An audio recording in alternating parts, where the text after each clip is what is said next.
Hey folks, welcome back to Black and White. Here at the Elite Four, the Pokemon League, heading off to fight the Psychic type Elite Four member, Caitlin.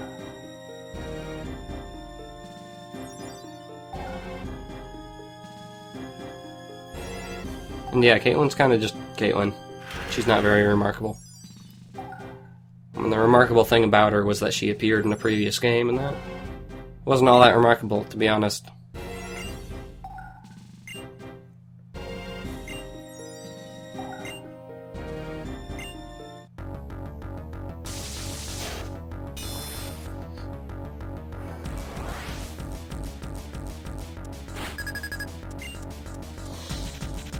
Anywho, she leads with Musharna, so of course I'm contractually obligated to have a mirror match going on. And Musharna, as you should probably know since I've been using one this entire playthrough, is the really durable kind of Pokemon. So just wail on it, and it will eventually go down, most likely.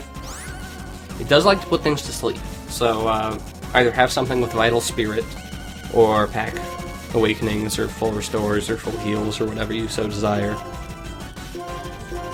But it's, it's not offensively dangerous, so do what you will.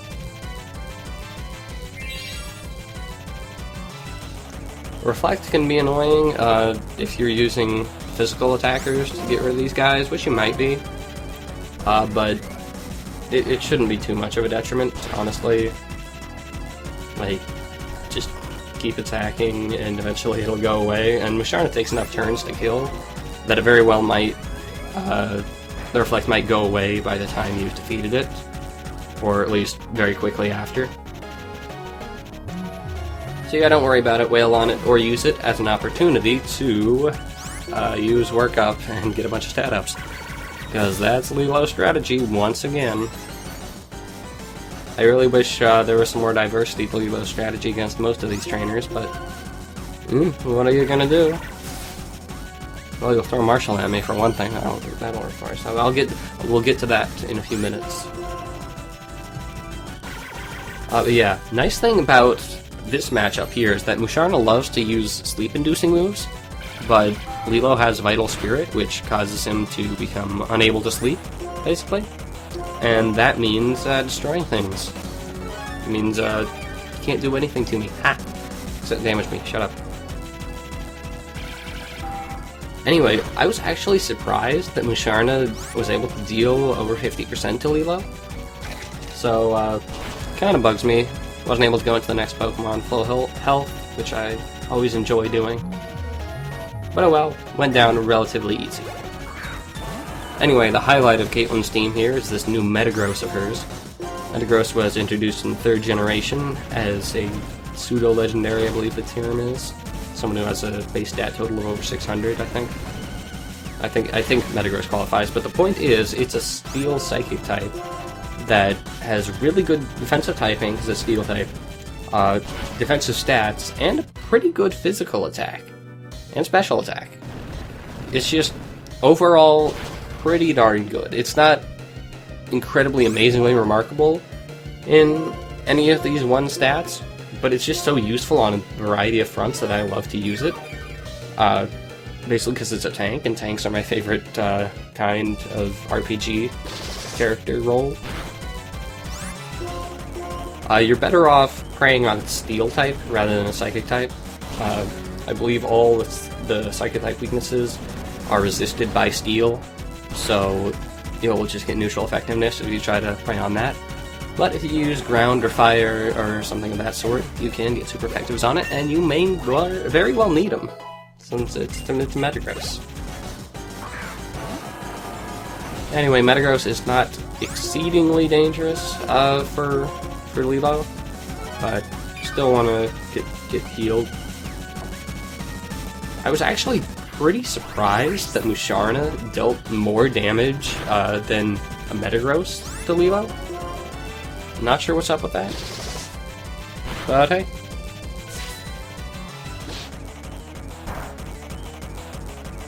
And it's a 2-shot, so you're gonna require a little more healing. A lot of the strategy that Lilo has to go into is figuring out when to heal and when to be daring.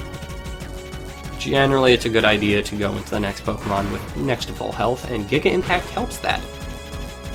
Since Giga Impact is one of those moves that requires a recharge turn afterwards. Gives me an opportunity to heal, and then I can just KO him on the next turn. Pretty nice.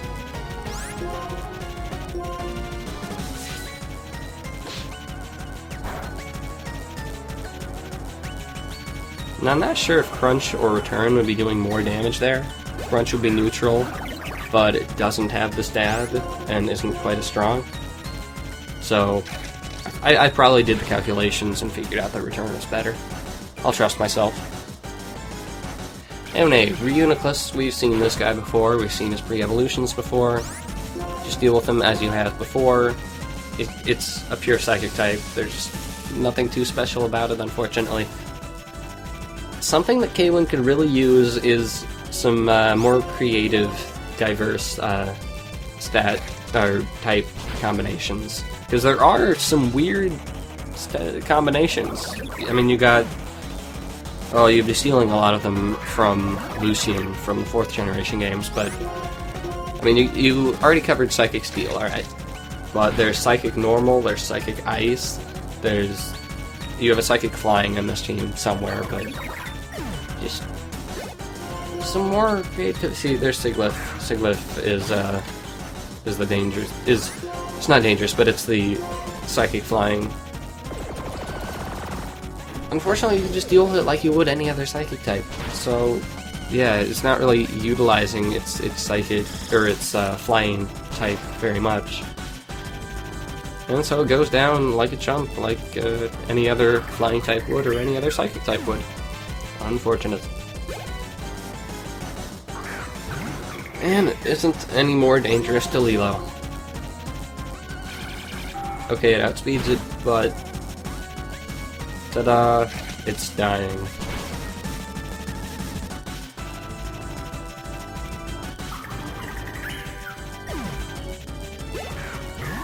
Bronzong is her other new Pokemon, and unfortunately it's remarkably similar to Metagross, except it isn't as good offensively. So, deal with that as you would. It does have Levitate. This specific Bronzong does have Levitate, which means you can't use ground-type moves on it, but that also means that fire-type moves do full damage rather than it having heat-proof and resisting them. So, there's no way you can know that without experimentation, but now you know.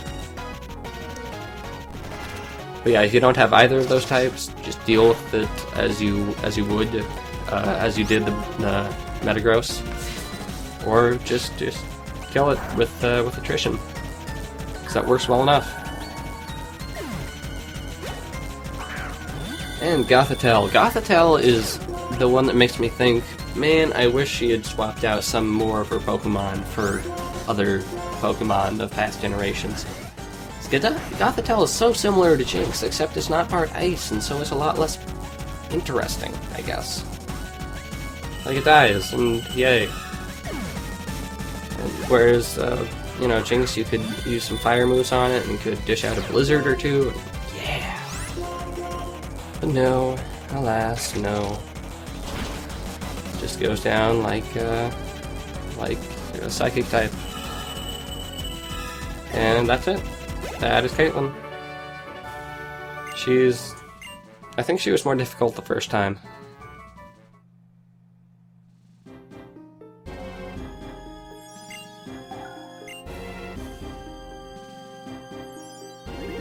And that takes care of the third member of the Elite Four. And now we're heading off to Marshall, fourth member. And boy, he was a trial. He was a schlep.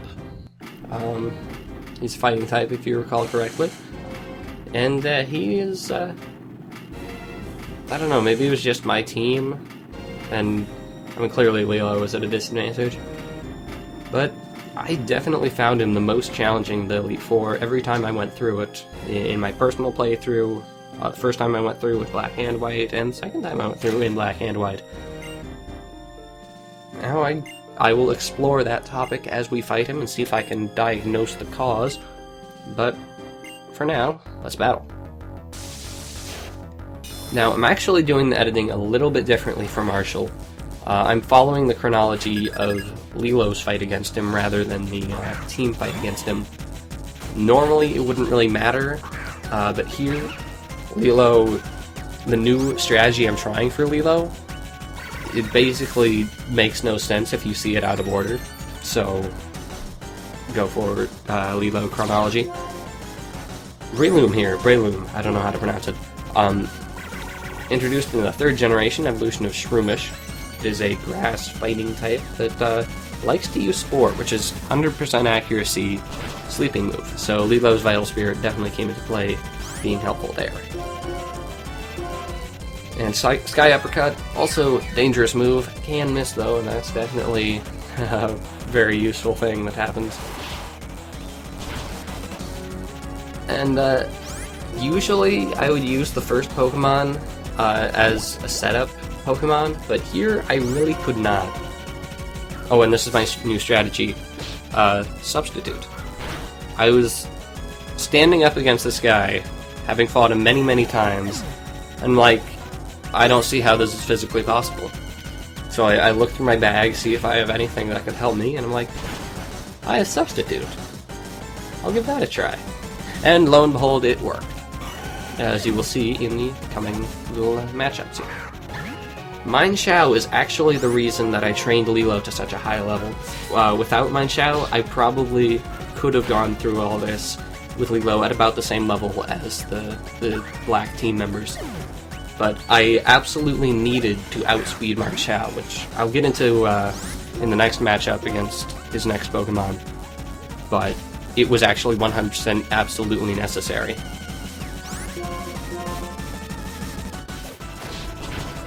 Anyway, Mineshaow's super dangerous move, High Jump Kick. Okay, High Jump Kick is the reason that maybe it wasn't absolutely 100% necessary to outspeed him, because it can miss, but it never did. Every single time I tried it, which is probably in the dozens, it never missed. So, yeah, screw you, Mineshaow. Also, screw you for looking like a part Psychic type when you're not. You being purple and pink like a Psychic type, but you're not, you're pure fighting. Who do you think you are? Anyway, Sawk. Sawk is one of the most dangerous dudes on his team for Lilo, because of two factors. First off, even though I can outspeed him, he has a sturdy ability, which means he can't be one-shotted. Period. So, second reason is that he has close combat, which will kill Lilo from full health, no matter what. Even if Lilo's at level 100, yeah, we're screwed. So basically, I needed to go into this matchup with the Substitute to take that first close combat, get him down to 1 health, and then use the Substitute again when he used the full restore, and then, yeah, I needed to come into a Substitute. Come into this matchup with a Substitute is the moral of the story. And then, yeah, if I didn't do that, Lilo was screwed, basically, is what happens. And then, once he's used his full restore, I can kill him at the 1 HP, and that means that I'm actually able to survive this next encounter. I hope that all made sense. I'm going to clarify it a bit more, because team versus Sawk really not a big thing. He could kill me unless I had a Substitute, so I needed to have a Substitute going in and have enough health to use another Substitute so that he uses up his full restore so I can kill him. I outspeed him, but that doesn't matter since he is sturdy. So I have to work around that. Hope it all makes sense. Anyway, Electra versus Sawk, using moves. Sturdy still getting a man down, but not quite as detrimental because I can afford to have Pokemon Faint here.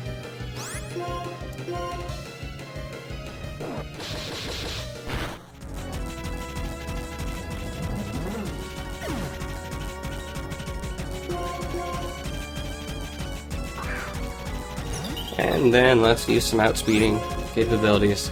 Speed is a good thing to have in this fight, because a lot of his Pokemon are actually pretty darn fast, and you'll want to kill them because they're also pretty darn strong. A lot of them are glass cannons. Anyway, Throw. I was really concerned that the Throw would be just as annoying as Sock, but luckily the two main strengths of his are different, or like, the two things that I was worried about with Sock become irrelevant with Throw, because A, he doesn't have Sturdy. That's the main thing. And B, rather than close combat, he has superpower. And while close combat has its own drawbacks, superpower, its drawbacks are a lot more in my favor because it causes attack drops. And that means if I can withstand several superpowers, Throw will become less and less of an offensive threat, and I can get into a better situation for the next Pokemon. It does still require some healing and some substituting and all that, but overall Throw was not as much of a threat. I could have taken him out earlier, but I wanted to make sure I was going into the next Pokemon under ideal circumstances. Which eventually I didn't actually, but it was good enough for me.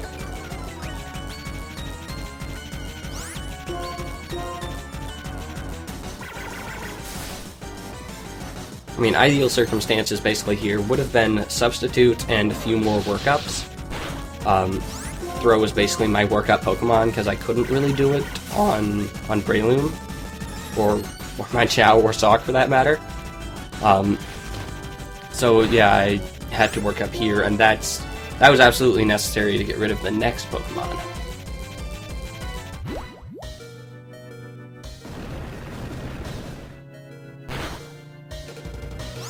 Now, I was really loving the Substitute strategy, actually. Kinda wish I had tried it out earlier, but I also needed Reversal quite a bit in previous fights. So, unless I wanted to constantly teach and reteach the TM between battles, it was probably better to just stick with Reversal.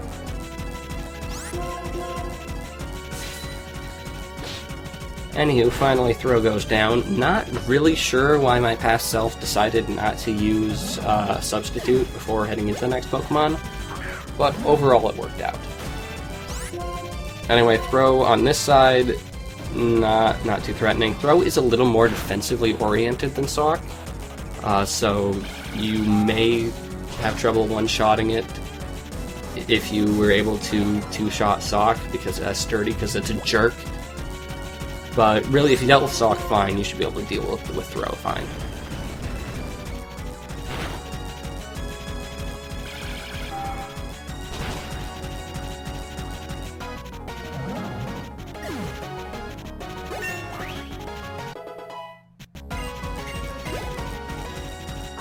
And then Conkeldurr is star Pokemon. Definitely the strongest Imperial Fruit strength. And basically, I needed those couple workups in order to one-shot this guy. That was why I spent so much time on Throw. That's about it, really.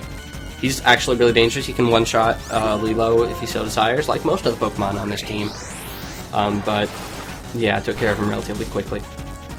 His main fighting move here is Hammer Arm, which isn't as useful for me as say, Superpower. Lowers his speed, but Conkeldurr isn't the fastest dude anyway.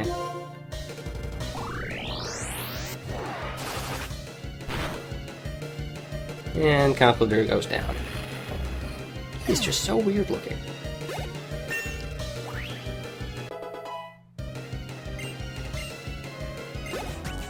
And then the final member is Toxicroak. Toxicroak, introduced in the 4th generation. It's an evolution of Croagunk. It's poison fighting, so Psychic type move will devastate it. And it's not really the most durable thing anyway, so yeah.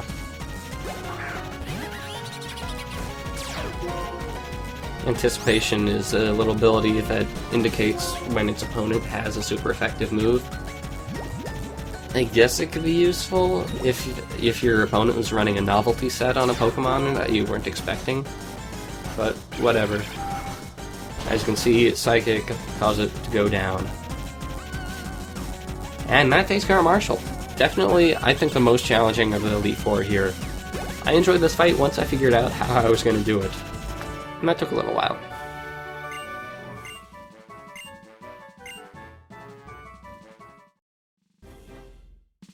And that takes care of the Elite Four. So next time we'll be heading off to face the true champion of Unova. And I'll see you guys next time.